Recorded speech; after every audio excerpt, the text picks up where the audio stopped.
ukeneye deliverance, uyu munsi naje kukubwira ngo hari imbaraga zikubohora, hari imbaraga zigukiza, hari imbaraga. Lerebo shandaraba sekeria baba, rimo shandaraba sekeria baba. Haleluya.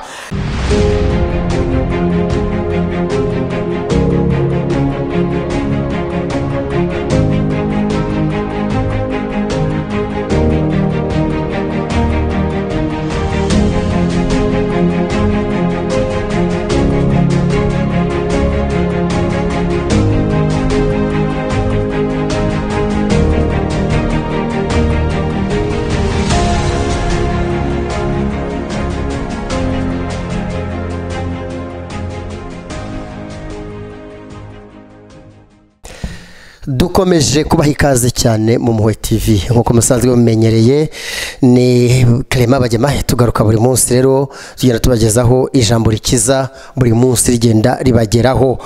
Rero nkuko musanzwe mumenyereye, nkuko namaze kubabwira n'ubundi, turabakunda cyane uko imibare igenda izamuka. Wakoze subscriber utwita tubona uko wabikoze, commentaires zawe tukazibona tukanazubaha.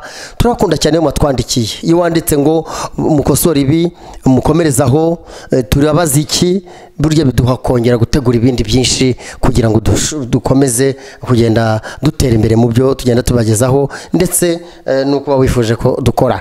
Hagatanga rero turi kumwe na pasteur usanzwe tugezaho iri jambo rikiza. Pasteur, muraho neza Clement Bagemahe, kandi nishimiye kongera kubana nawe hano muri studio ya televiziyo Impuhwe TV. Murakoze cyane, nanjye nishimiye kongera kukubona, ndabona wambaye neza pasteur. Murakoze cyane. Yego, nanjye uzayimpeho zakujyana ku design wanjye. Ariko ntacyo kurya wambaye, nanjye nzambare gutya. Yego, rwose nzabikora. Murakoze cyane. Rero uyu munsi dufitiye byinshi cyane kubijyanye n'intambara zigenda zigaragara, intambara y'umwuka mu ijambo rikiza. Bimeze gute? Utubwira ko byifashe ku cyigisho tugezeho kuri uyu munsi. Murakoze cyane, murakoze. Nongeye namwe kubaha ikaze, nubwo nanjye bamaze kuri impaka namwe bari bahaye. Nanjye reka mbahe ikaze mu kiganiro ijambo rikiza ku Mpuhwe TV. Imana yo mu ijuru iguha umugisha. Turi mu nyigisho z'uruhererekane, aho turi mu ntambara y'umwuka. Twatangiye turebera hamwe intambara y'umwuka niki. Nyuma yaho tuza kureba imiryango Satani yinjiriramo. Twabonye imiryango 6 Satani yinjiriramo, ndetse tuza kurebera hamwe imigozi 5 iboshye abantu benshi, aho twarimo tureba umugozi w'ubusambanyi. Umugozi w'ubusambanyi woretse isi, umugozi w'ubusambanyi uboshye abantu benshi, ndetse tuza kureba ingaruka zawo, tureba icyo wakora kugira ngo ubyirinde. None uyu munsi wa none nje ukubwira ngo Kristo Yesu afite kukubohora. Ndagira ngo usobanukirwe kubohoka no guhumanuka, ingaruka ziterwa n'ubusambanyi ndetse n'imiryango wakinguye ku buzima bwawe. Iki nicyo tukuzaniye ku munsi wa 7, icyigisho cya 7. Twababwiye ko mu minsi 15 tuzabagezaho intambara y'umwuka. Ijambo ry'Imana rikiza ryo rirakomeje, ryo rizakomeza ku Mpuhwe TV. Urakaza neza rero, reka nkubwire ngo bohoka no guhumanuka. Sobanukirwa uko ushobora kubohoka, uko ushobora gukira, uko ushobora guhumanuka mu buzima bwawe. Rero uyu munsi ni umunsi wawe guhumanuka, ni umunsi wawe kubohoka. Iki ni igihe cyo gusobanukirwa kubohoka uwo mugozi w'ubusambanyi, ugacagagurika ukava ku buzima bwawe. Iki ni igihe cyo kubohoka mu buzima bwawe. Mwene data, reka nkwereke ikintu cya mbere wakora kugira ngo ubohoke kandi uhumanuke, ni ukwemera ubusambanyi bwawe, ugasanga Yesu niwe wenyine wakubohora. Umuririmbyi aravuze ngo sinzibagirwa igihe nakirizwaga, ubwo Yesu yinjiraga muri njyewe. Yesu yinjira mu buzima bwawe, nuhura na Yesu urahinduka. Hari umuririmbyi wigeze aririmba aravuga ngo amaraso ya Yesu iyo ageze ku musambanyi arabireka, yagera ku mwicanyi akabireka, yagera ku mujura akabireka. Iyo uhuye n'ayo maraso ya Kristo akwezaho ibyaha. Amaraso y'inyamaswa, amaraso y'intama, amaraso y'ihene, amaraso y'ibyo byose ntabwo yakuragaho ibyaha, yarabitwikiraga. Ariko Yesu niwe waje kugira ngo Yesu, Bibiliya ivuga ngo niwemera uzakira, niwemera ikintu cya mbere ni ukwemera ibyaha byawe. iyo soma Yohana 8:3-11 ngo hari umugore bafashe asambana, bamusangana n'umugabo arimo asambana. Amategeko y'Abayuda yavugaga ko umugore usambana agomba kwicwa, bakamutera amabuye. Noneho abafarisayo ntibamuterera amabuye, bashaka kuza kugerageza Yesu. Baravuga ngo naho batazi ko ariko gakiza kawe, reka nkubwire muvandimwe, birashoboka ko wayobye gusa ugaklika ku Mpuhwe TV ntumenye n'ibyo ari byo, ariko nkubwire ngo iri ni isomo rije gukiza ubugingo bwawe. Bari bagomba kumwica, amategeko yarabemereraga, ariko baravuga ngo reka bajye kugerageza Yesu. Naho nukugira ngo uriya mugore ahure na Yesu. Ahageze baravuga ngo uyu mugore twamufasha atsambana, kandi amategeko ya Mose aravuga ngo umugore ufashwe asambana aterwa amabuye. Arangije Yesu kubw'imbabazi ze, Yesu agufitiye imbabazi, Yesu akugiriye neza. Hari impamvu iyi link bayikoherereje, hari impamvu. Birashoboka kuri mu busambanyi wanze kubuvamo, wahuye na pastori, wahuye nande, wagiye mu byumba byaranze, ariko hari impamvu uyu munsi wa none we gusa wemere kuri umunyabyaha, wemere kuri umunyabyaha, Yesu aragukiza. Wa mugore afite ageze imbere ya Yesu ntiyigeze akana ko atakoze icyaha, iwe yaremeye ko yakoze icyaha. Ariko ikibazo nibaza, umugabo bari basambanye yarari hehe? Ba bagabo bamuteye amabuye, bamuvuga ngo bamutera amabuye, nta muntu muri wari wasambanye, nta mugabo wari urimo. Yesu arangije aravuga ngo yego ndabyemera, ariko ndashaka ko umuntu utarakora icyaha namutera amabuye, umuntu utarasambana, umuntu utarica. Ngo abafarisayo, ababishop, abapotere, abakuru b'itorero, abadiyakoni, abaririmbyi bakomeye, abaworship leader bakomeye, bafite followers benshi ku isi, barangije ngo bose baranyonyomboka bava imbere ya Yesu. Reka nkubwire, kugira followers benshi ntabwo byazana agakiza ku muryango wawe, ntabwo byazana agakiza ku mwana wawe, ntabwo byagira gute titre. Hari abantu benshi bajya bibesha ko nibagira amatitre akomeye ari byo bizabafasha. Bose barahavuye. Reka nkubwire, titre ntiyagukiza icyaha cyawe. Hari abantu bajya babona ngo runaka ngo agira abantu benshi, ngo afite itorero ry'abantu benshi, ngo reka ngiwe kujya mu itorero ry'abantu benshi ntibyagukiza ibyaha. Guhura na Yesu, kwemera icyaha cyawe nibyo byagukiza ibyaha. Hariya hari ababishop bose barahunga, ngo Yesu asigarana n'uwo mugore. Umva nkubwire, ngo aramubaza ngo ba bantu bose bagiye hehe? Arababwira ngo ntabo databuja, yemera icyaha cye. Yesu aramubwira ngo genda, ibyaha byawe urababariwe iteka, ngo ariko ntuzongere gukora icyaha. Niwemera, Yesu azakubabarira ibyaha byawe uko waba uri kose, uko waba witwa kose. Ibyaha byose waba warakoze, uburaya bwawe, ubusambanyi bwawe, gukuramo inda, ibi byose wakoze, Yesu Kristo azakubabarira ibyaha byawe.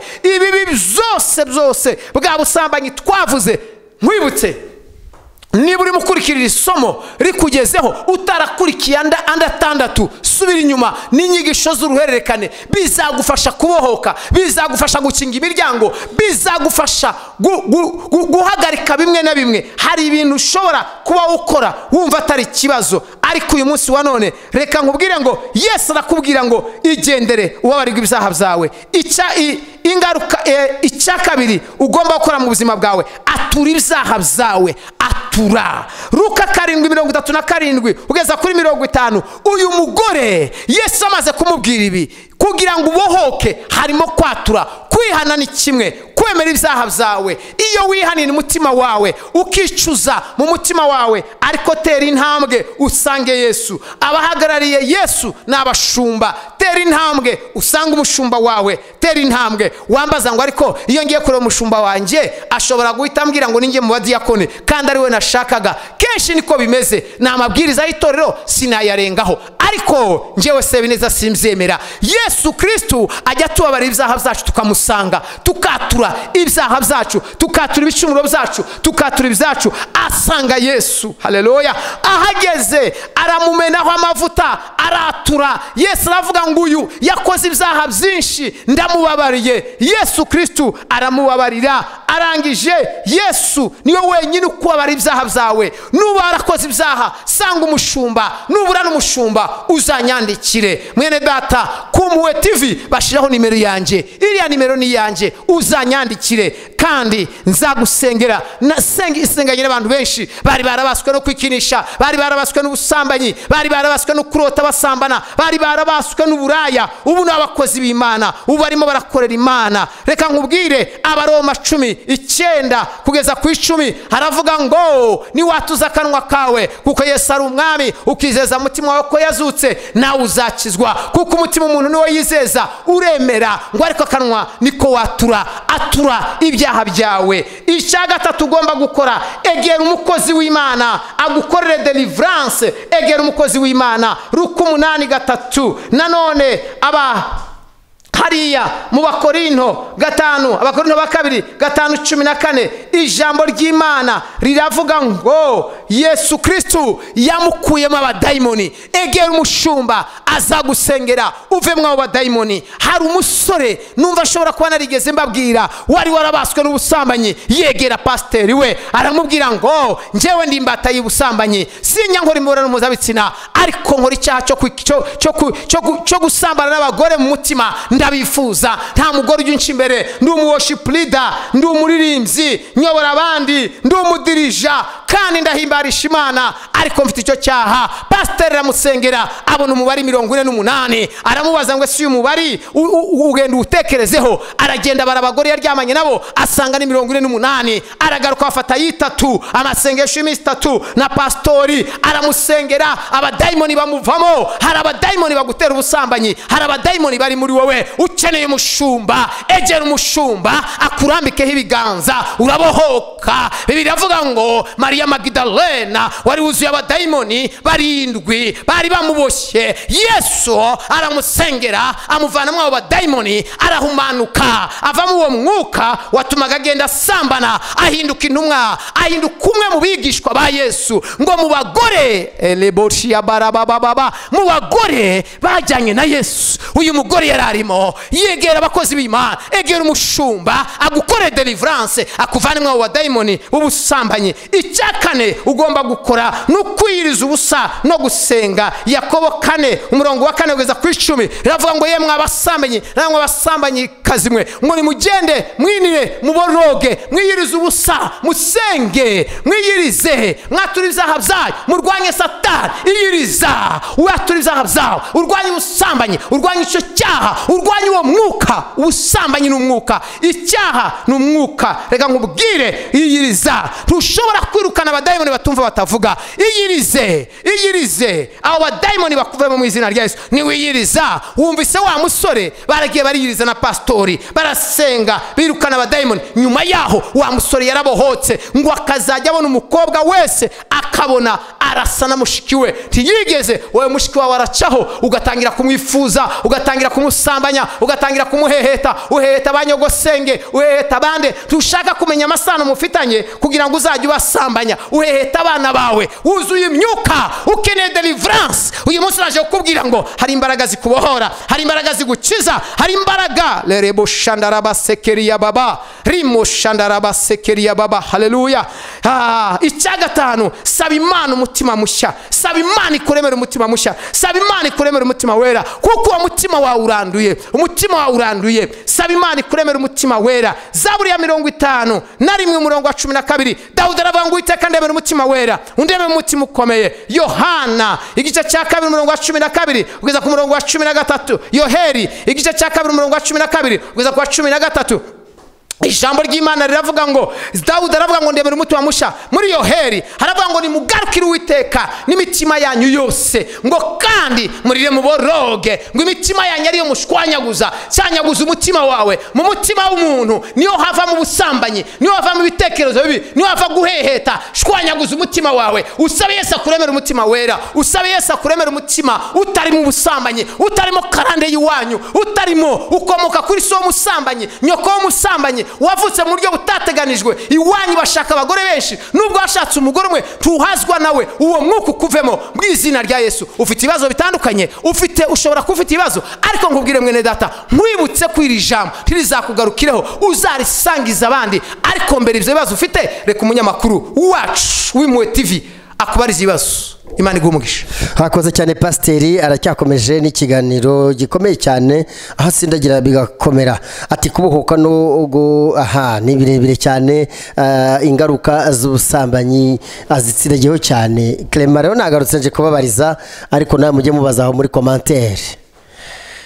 Pasiteri, izi ngaruka muri iyi minsi hari ukuntu wagiye utsindagira cyane ku bijyanye no kwatura. Muri iyi minsi hari ibibazo bikomeye byo kwaturirana ibyaha. Bamwe baragenda bajya kwaturana ibyaha ugasanga babashyize hanze, bakabashyira hanze akajya kuvuga amabanga y'umuntu watuye ibyaha. Wajya ku mushumba ugasanga umushumba mu rusengero, wakwatura mu rusengero ugasanga ni ikibazo. Ibyo bintu byo bazabyitwaramo gute abo bose babaho bafite ibibazo bimeze nk'ibi ngibi byose? Niyo mpamvu Imana yazanye Impuhwe TV kugira ngo uyu munsi abantu babashe ashobora no kwatura. Nabwirije kuri radio y'imyaka irenga 10 abantu banyaturira. Niyo mpamvu ubu ngubu ntabwo ndi hano guhagarara idini, ndi hano nk'umuvuga butumwa watura Kristo kandi ndi umushumba. Rero niba abantu bafite ibyo bibazo nabigarutseho gatoya. Hari umushumba ujya kwaturira, ubundi umushumba ni umubyeyi, umushumba bikibanga rya buri muntu wese. Si ngombwa ko ariko sinjya kurengera amabwiriza y'itorero. Niba itorero ry'ubivuga ngo niba ugiye kwatura umushumba aya ari amabwiriza yabo, ntabwo ubwo n'amabwiriza ntabwo nyavogera, ariko ndavuga ikijyanye n'ijambo ry'Imana riravuga ngo mwaturirana ibyaha byanyu nibwo muzakira. Kandi buri muntu wese ntimugasebanye, ntuzajye kuvuga icyaha cya mugenzi wawe. Rero niba ushobora kuba warakoze icyaha ukaba wumvise ijambo ry'Imana, uzanyandikire kuri telefone nindangiza Bibiliya iravuga ngo tuzababarira azabariwe n'Uwiteka Imana. Rero ntabwo aribwo bwa mbere Clement, iyi ni experience n'abantu benshi nahuye nabo, ndetse bamwe barabakozi b'Imana mu nsengero bakaza bagakora ibyaha, akaza yagera iwanjye ndi umuyobozi w'itorero, ndi umushumba w'itorero, nkamwatuza akatura, nkamusengera ambwira ngo genda usubire murimo, niba hari umuribyo usubire murimo, niba akoraga ibugenda usubire murimo kuko nakubabariye. Akagenda agahinduka umukozi w'Imana ukomeye kandi n'abakozi b'Imana. Rero kwatura ni ngombwa kandi waturira umushumba. Niyo mpamvu ubu batagira ibibazo bikomeye cyane. Niba hari afite telefone yanjye bampamagara, haba kuri MTN, haba kuri Airtel, bashobora kumpamagara cyangwa se bakanyandikira, barangiza bashobora kubasaba nimero kubera ko ari ibanga ry'umuntu. Hari umuntu udashobora gusa gupfa kwatura, yarangiza tukamwatuza kandi tukamusengera akabohoka. Muri make kwatura ni ngombwa cyane cyane watuye umuntu wizeye. Ni ngombwa kugira ngo ubohoke uhumanuke ugomba kwatura. None se byimenyo nk'iyaturira ngiye ubwanjye nkisengera ntabwo bya Imana yabyakira? Ubwo ni kwa kwihana. Navuze kwihana bitandukanye no kwatura. Biravuga ngo mwaturiranye ibyaha byanyu nibwo muzakizwa. Iyo watuye, iyo usanze umushumba ukamwaturira, bigusaba nawe aragusengera, bigatuma gusengera wa mwuka uri muri we bikuvamo. Nakoze cyane. Abashumba muri iyi minsi abashumba benshi ntabwo ari bose bari kuvugwaho ibintu bitari byiza, bafite n'imyifatire mibi, aho usanga basengera abantu cyane cyane hari abasengera abagore cyangwa abakobwa, bakabasengera bakarisanga kwa kundi wabyigishije ubushize muri cyigisho cyatambutse ku munsi w'ejo. Aba bantu bo kugira ngo umenye mushumba uri bwaturire ataragukorakora, wabikora gute? Ese ni ngombwa kwatura abashumba ko bigaragara ko bafite imyitwarire mibi cyangwa se badafite ubuhamya bwiza? Icyo ni wavuga ngo ni nayo mpamvu navuze hari abashumba Imana yatoranyije, hari n'abitoranije, hari n'abatoranijwe n'abandi. Umuntu yamumenya gute rero icyo gihe? Bibiliya iravuga ngo abuzabamenyera ku mbuto bera. Nugera ku mushumba warangiza, biravuga ngo umwana nako abanyarwanda baravuga ngo umwana w'uruhinja amenye ijisho rimureba nabi n'irimureba neza. Nugera ku mushumba ukabona yatangiye kuzana ibindi, nababwiye ngo icyacu ubusambanyi urahunga, muhungire kure. Yesu yaravuze ngo muzabamenyera ku mbuto bera. Nugera ugasanga afite imbuto mbi, muhunge ujye kureba ugomba kugusengera kandi ukaboho. Urakoze cyane. Hari ababyeyi wavuze cyane cyane ku bijyanye no kubohoka ndetse no kugira ngo ingaruka zitazagaruka ku ngaruka z'ubusambanyi, kubohoka no guhumanuka ku ngaruka z'ubusambanyi. Hari ababyeyi bigaragara ko bashyigikiye cyangwa se bafavoriza cyangwa bateza umurindi ikintu cyitwa ubusambanyi, kandi bikabaheraho bitwara nabi imbere y'abana babo b'ingimbi n'urubyiruko ndetse na bene wabo nabo baturanye. N'ibyo twagiye tuvuga byo mu nsengero, imyambarire mibi, ngaho yambaye tuntu tubonerana, hari nabo badatinya kugenda bambaye wa mwenda w'imbere b'abana babareba. Ese ababyeyi urwo rugero rutari rwiza rutuma abana babo nabo bajya gusa nk'abikora marketing, ubona koko aba bana bazabohoka? Bibiliya ikintu cya mbere, Bibiliya avuga ngo ntimukononeshe umwana w'umukobwa ngo icyaha cy'ubusambanyi ngo kuko ibyo byanduza igihugu. Rero nagira ngo mbwire ababyeyi bakora ibyo, kwambika abana umwambaro mubi. Umwana buriya iyo wamwambitse akabikina ukamubwira ngo yambaye neza, nakura azajya ajya kwambara ka kantu kubera ko niko wamubwiye. Rero nagira ngo ngire inama abo bana babohoka iyo begereye, yamaze kumenya ubwenge akajya kumushumba arabohoka arakira. Ariko ababyeyi batabye abana, batabiye umuryango, bataba igihugu, bivuga ngo bangize urubyaro rw'ejo hazaza. Ariko uzi ko bariho nibo benshi. None se umwana iyo usohoka wambitse umwana ubusa, reka mbwita ubusa, ugasohoka wambitse umwana ubusa, nawe wambaye ubusa, nawe wambaye ubusa, uri murerera umwana iki? uri umubyeyi w'umugore, noneho umubyeyi w'umugabo ntacyo abivuzeho. Bose wavuga kuri mo wera imbuto iki? Kugira ngo ikibazo kirangire rero turagusaba ngo ubasengere, senga basengere, kuko abashumba ni icyo mwabereyeho. Uratanga inama masegonda, hanyuma uhite ubasengera kugira ngo izi ngaruka zizo kugira z'ubusambanyi zo kugenda zibagiraho ibibazo bafite, babahoke banahumanuke.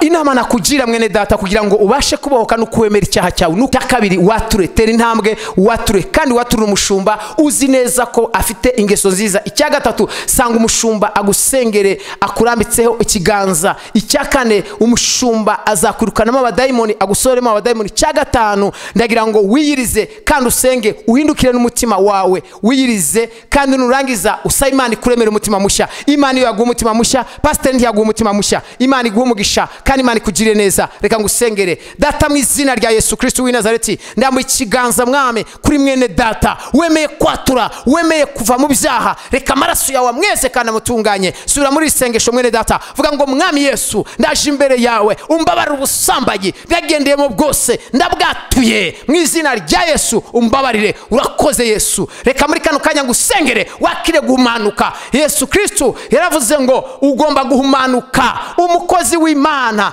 wari igikoresho cy'Imana, Namani yaragiye arahumanuka. Injira mu maraso ya Yesu umanuke, mwatuye kubohoka, wakire guhumanuka. Icyo kibembe, ubwo busambanyi, iyo ngeso, icyo cyaha cyakunaniye kureka, wakire kubohoka mu izina rya Yesu Kristo w'i Nazareti. Abana bawe bahumanuke, bakunaniye, umugabo wahumanuke, umugore wahumanuke mu izina rya Yesu. Urakoze mwami, ndagushimiye kubikoze. Imana urakoze, ni mu izina rya Yesu mbisenze mbyiringiye mwami.